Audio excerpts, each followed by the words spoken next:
The Lord be with you. James Moore tells about a man named George. George was a peacemaker with a big heart and a wonderful sense of humor. Everyone loved George at church, and he was respected at the hospital where he worked. The reason why so many people loved George was because he was always kind and respectful to everyone he met. George's children clearly remember the days George spent in the hospital before his death. The administrator of the hospital paid him a visit. They spoke as though they were old friends. A few minutes later, one of the janitors came to visit George. They too had a nice visit.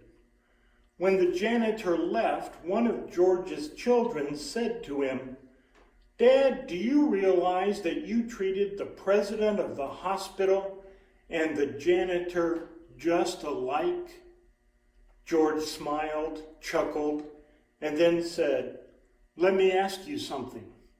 If the administrator left for 2 weeks and the janitor left for 2 weeks, which one do you think would be missed the most?" I am missing people this Christmas. I am missing my dad, who won't be here to blind us with his old video camera, which had 4 bright light bulbs that came out of the camera like deer antlers. I am missing Mom, who won't be here for me to wake up before the sun to go running into the living room to see what Santa brought. My 30-something daughter has a child of her own now. Still, I find myself missing that little girl who would rush to the Advent calendar we had hanging on the wall to open the last pouch to get Jesus and put him in the manger scene. I am missing getting dressed in pajamas and sitting on the sofa with my sisters, also in their pajamas, as we heard the other Christmas story, the one that begins, "'Twas the night before Christmas, and all through the house, not a creature was stirring, not even a mouse." You might think this is a strange thing to do in a pastor's home, but we heard the real Christmas story in church. I honestly believe my parents also wanted to teach us that there are magical times in our world, and that Christmas is certainly at the top of that list. There are definitely worse things than teaching your children to look at the world through curious and imaginative eyes. Our Christmas morning schedule was always the same. Keep waking up Mom and Dad until they finally actually got up. Wait while Dad put his camera together, which always took forever.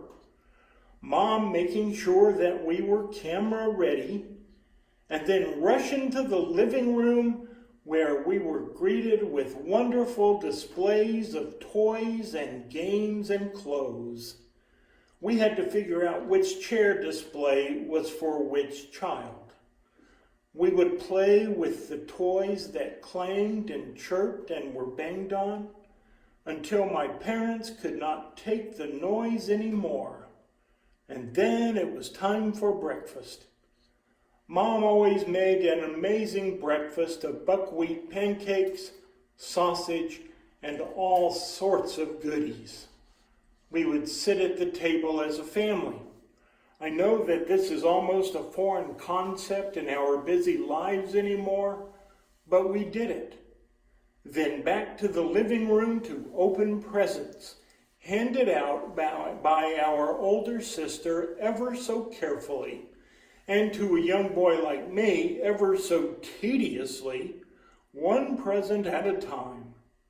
The next present was never brought out until everyone had watched a present opened and had oohed and awed sufficiently for another present to be found under the tree. As time moves on, I find myself missing those years and the people with whom I shared them. But I also find myself getting excited about sharing old traditions and making new ones with grandbaby Ace, with my sisters, with daughter and son-in-law, and with Sissy. On Christmas Eve, we always eat at the Waffle House after Christmas Eve services. On Christmas Day, Chinese food is the order of the day. Strange as it may seem, these holiday rituals keep us grounded and bound to each other.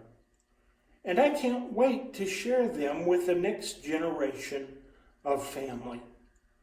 For me, these rituals are old memories.